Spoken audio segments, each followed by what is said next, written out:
women in Pakistan are very resilient. These 24 women here who are from a very backward area, majority of them actually didn't have any resources or access to the resources, but they are here.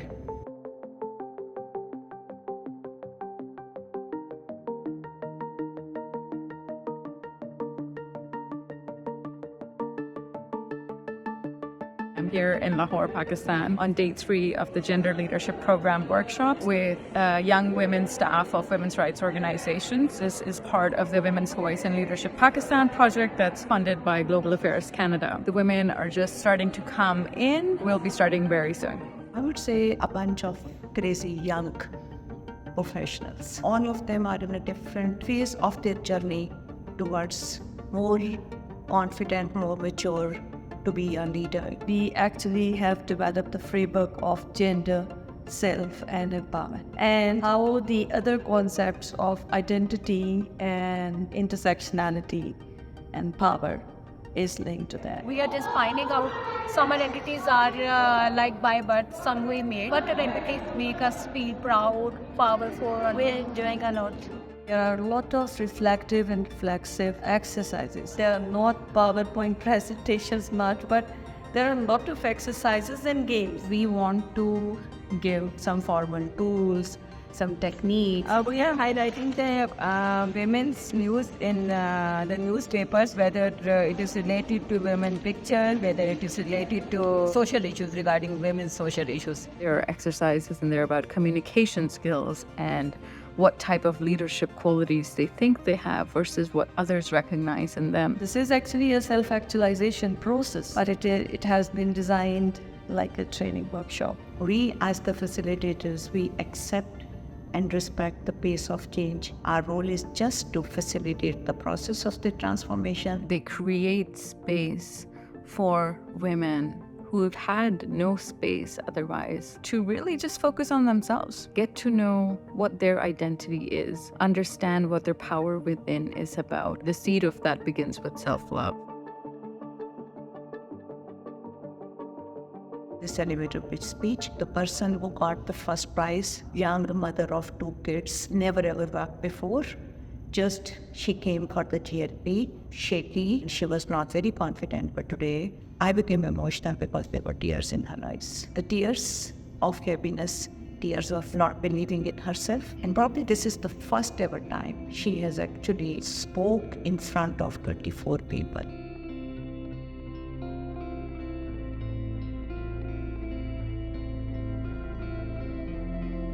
This used to be a training that was meant for Oxfam staff. The OIP team and the project lead decided to adapt this program and deliver it to the WRO staff. It was actually initially not planned. We only think that we have to do it once, but then it has become a very successful intervention. So we re-strategize and we take it for the second batch. We have moved to our action planning. Every end of the GLP module, we ask them to build on their knowledge and understanding acquired during that workshop and develop a small, gender learning project.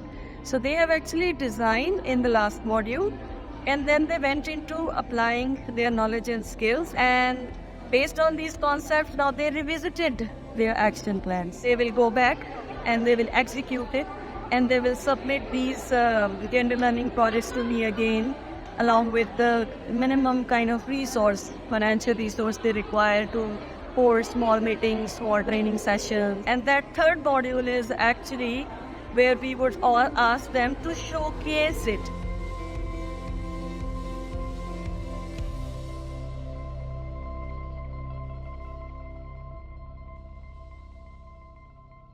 It's not just a workshop or a training, but it's a journey. You are going to share it with other people and you can transform a lot of your surroundings. The theory of change for the GLP is the change that occurs at the personal level will have a trickle-up effect into their organizational cultures. When the women themselves are more empowered, they will take that with them, and that is how you have organizational capacity strengthening, where they feel empowered enough to maybe disagree with the ED, for example.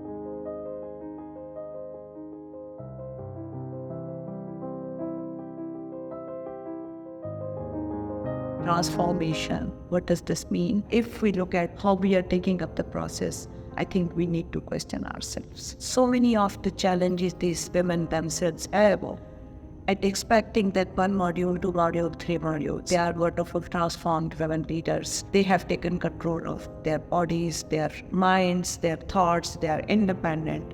No, the context needs to be understood. Majority of them, they have been given the feeling that they are the unwanted child. These 24 women here who are from a very backward areas, majority of them actually didn't have any resources or access to the resources, but they are here.